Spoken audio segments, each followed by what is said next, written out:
8.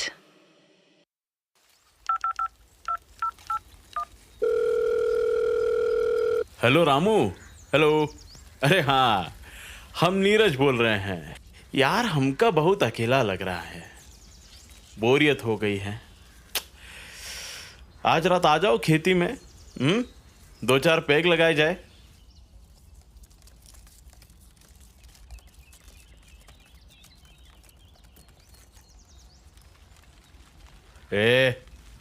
बौखला गए हो का? हाँ, किसी ने हमें देख लिया तो सारा भांडा फूट जाएगा। अब वो तो हमारे स्कूल के पास का है ना।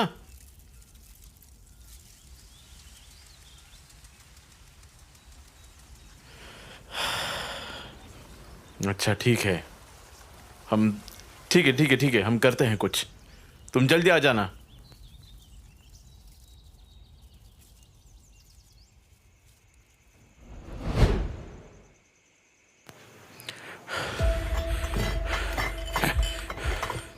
इससे पहले कि कोई हमें देख ले, जल्दी से पहुंच जाते हैं।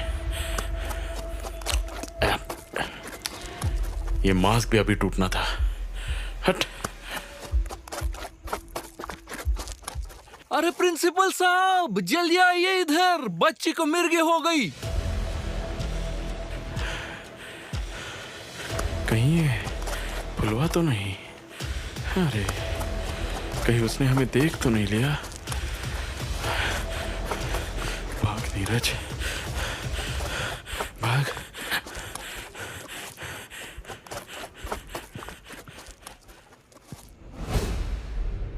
इंस्पेक्टर को अब पता चल चुका है कि नीरज मोदी जिंदा है, लेकिन आखिर वो है कहां? वारंट के साथ निकले इंस्पेक्टर नीरज मोदी के घर की फिर से छानबीन करते हैं।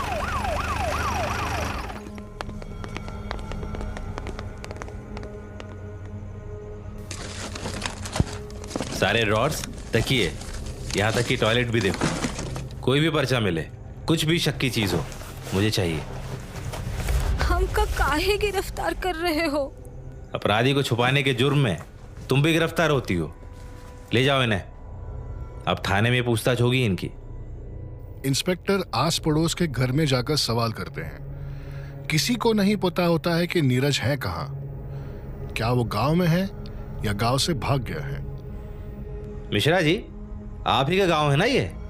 तो बताइए, कौन है जिसके कान हमेशा यहाँ खड़े रहते हैं?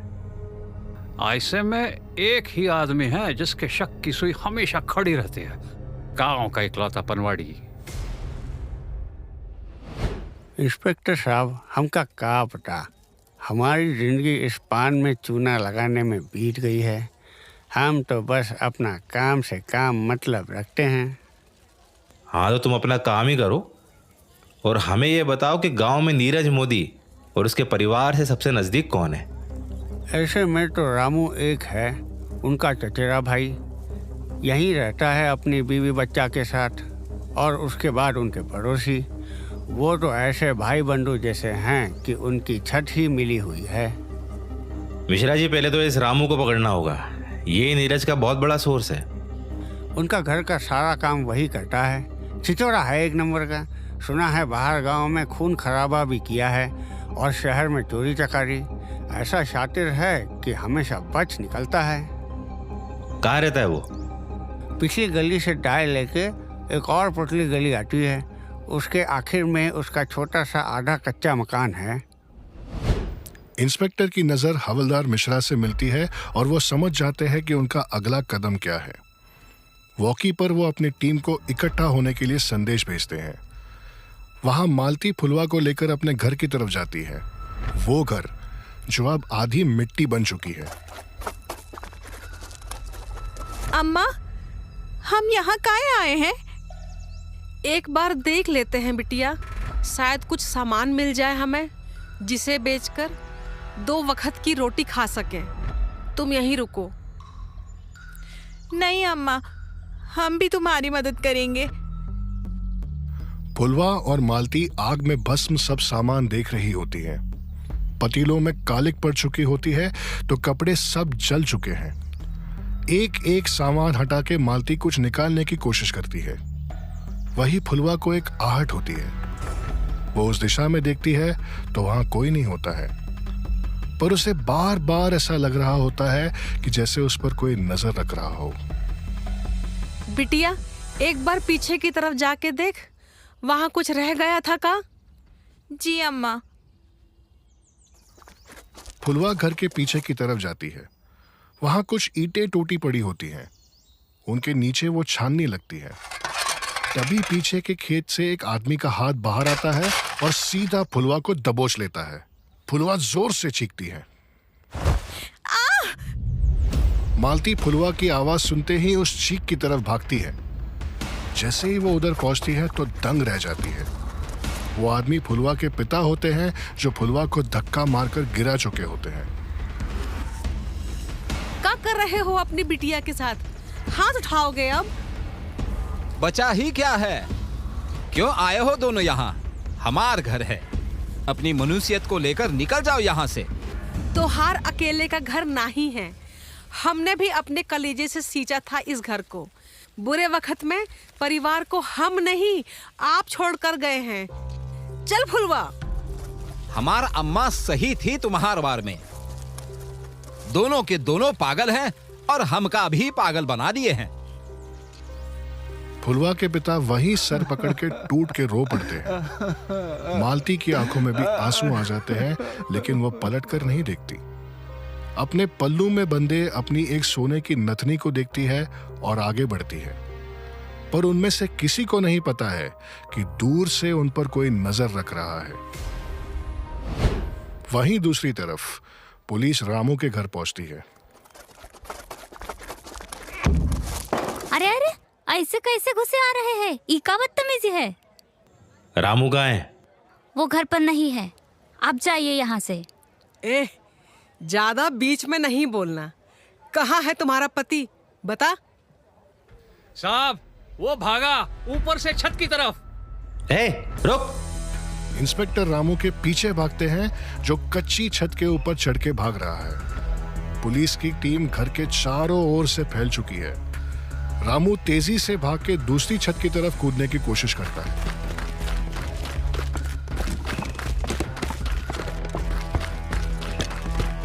पर इतनी देर में इंस्पेक्टर रामू को धक्का मार देता है और रामू नीचे गिर जाता है। उनकी टीम पहले से वहां पर होती है और उसे कस के जकड़ लेती है कि वो भाग ना पाए। अरे छोड़ो हमें, हमने कछु नहीं किया हूँ। हमका दिल कमजोर है, हमार दौरा पड़ सकता है। छोड़ो।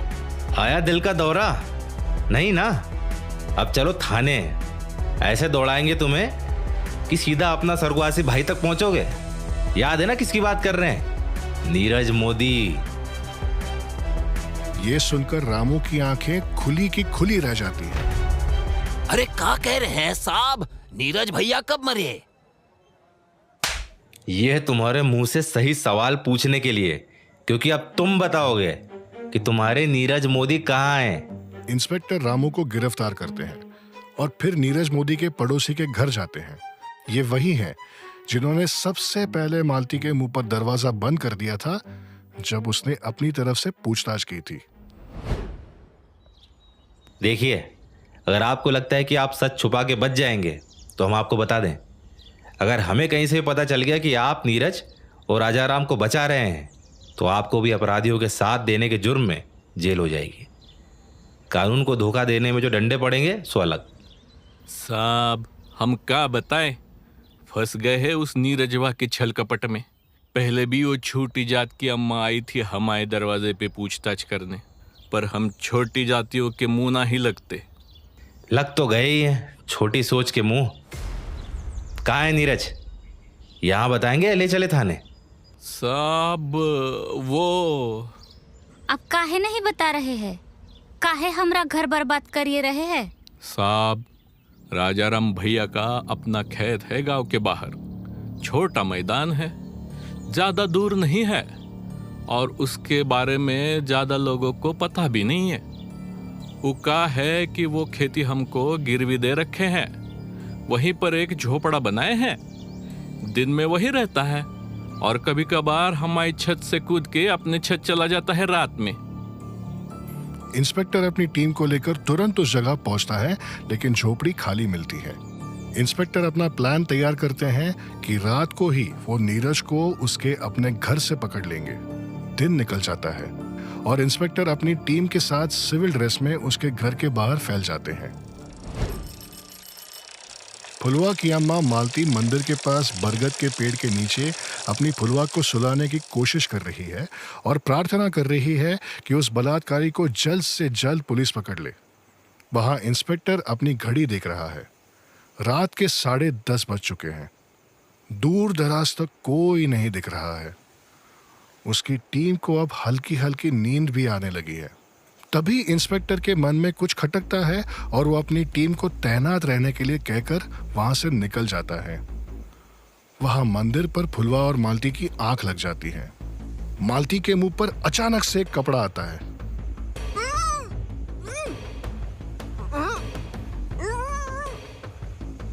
थोड़ी देर में मालती बेहोश हो जाती है। फुलवा की आंख खुलती है और वो अपनी पूरी जोर से चीख पड़ती है। एक आदमी जोर से फुलवा को थप्पड़ मारता है और उसका गला दबाने लगता है।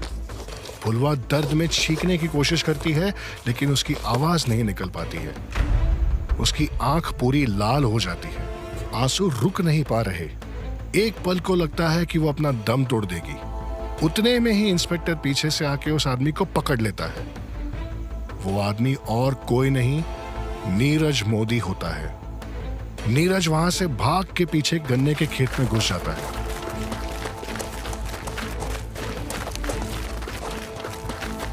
नीरज खेत में अपनी जान बचाते हुए भाग जा रहा है, लेकिन इंस्पेक्टर की नजर उससे नहीं हट रही। इंस्पेक्टर ने ठान ली है कि वो आज उसे पकड़ के रहेंगे। नीरज इंस्पेक्टर को चकमा देने की कोशिश करता है। गन्ने के खेत में इधर उधर भागने लगता है, लेकिन उसकी आहट से इंस्पेक्टर आखिर उसे पकड़ लेता है और उसके सर पर 3 बार वार करता है। नीरज हार कर गिर जाता है और इंस्पेक्टर उसका हाथ बांधकर खेत से बाहर खींचता है। आखिरकार इंस्पेक्टर फुलवा के बलात्कारी को पाताल लोक से वापस ले आते हैं।